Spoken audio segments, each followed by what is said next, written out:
Stop. This is not entertainment. This is a warning. A monster is not born overnight. It's built slowly, silently, right in front of you. And most people never see it coming. A father, high-level law enforcement, a mother, a respected educator. From the outside, a perfect family. But inside that home, something was already changing. For 2 years, a teenager fixated on a violent figure. He saved images, changed identities, and built a version of himself around that image.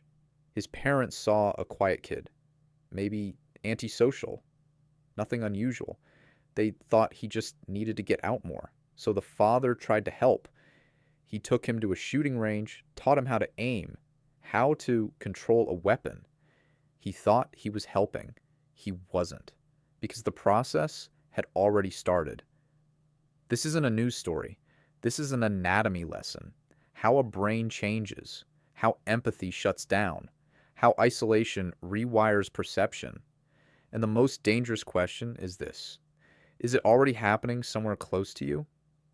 Welcome to the anatomy of a mind before it breaks. To understand the end, we have to look at the shadows.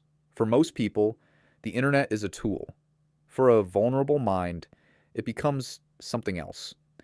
In the real world, this teenager was invisible. At school, he faced constant peer bullying. Not loud, not obvious, but repetitive. The kind that slowly erodes self-worth. But behind a closed door, everything changed. Online, he wasn't ignored. He was seen. He found spaces where anger was accepted, where isolation was understood, but also reinforced. This is where the shift begins. He didn't just see a violent figure. He studied him, adopted his ideas, his perspective, even his identity. For 2 years, he built a digital version of himself around that image. While his parents saw a quiet teenager, his inner world was changing. Because these spaces don't feel dangerous. They feel like belonging. People who seem like friends, who understand the pain, who validate it. But slowly, they reshape it. They turn confusion into certainty.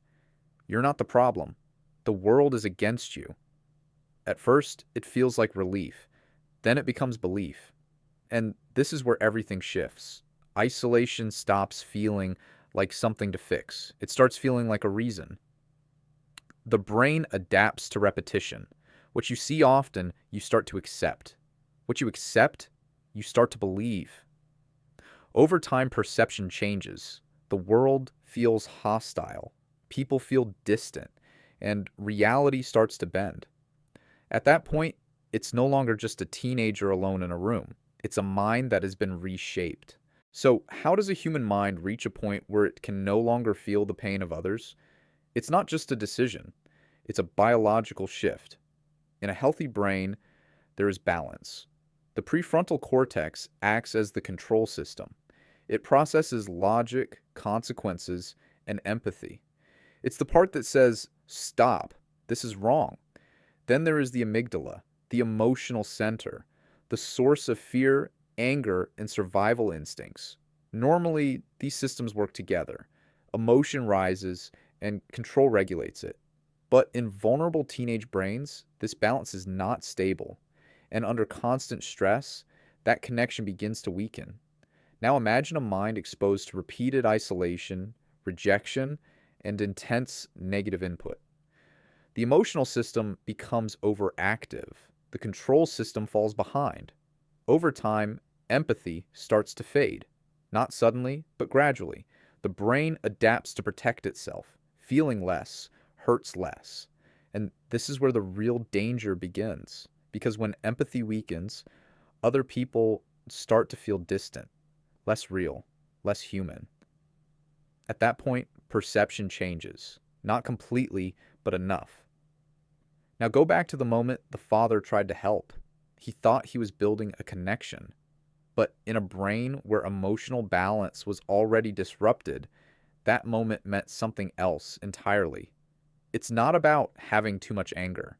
It's about losing something essential, the connection to others, the ability to feel what they feel. Why do parents miss it?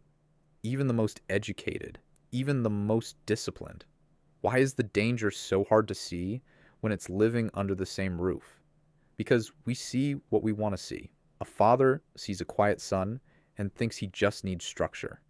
A mother sees isolation and thinks it's just a phase. They focus on the surface while something deeper is changing. Take something simple, a profile image. For 2 years, it stayed there, a face linked to violence.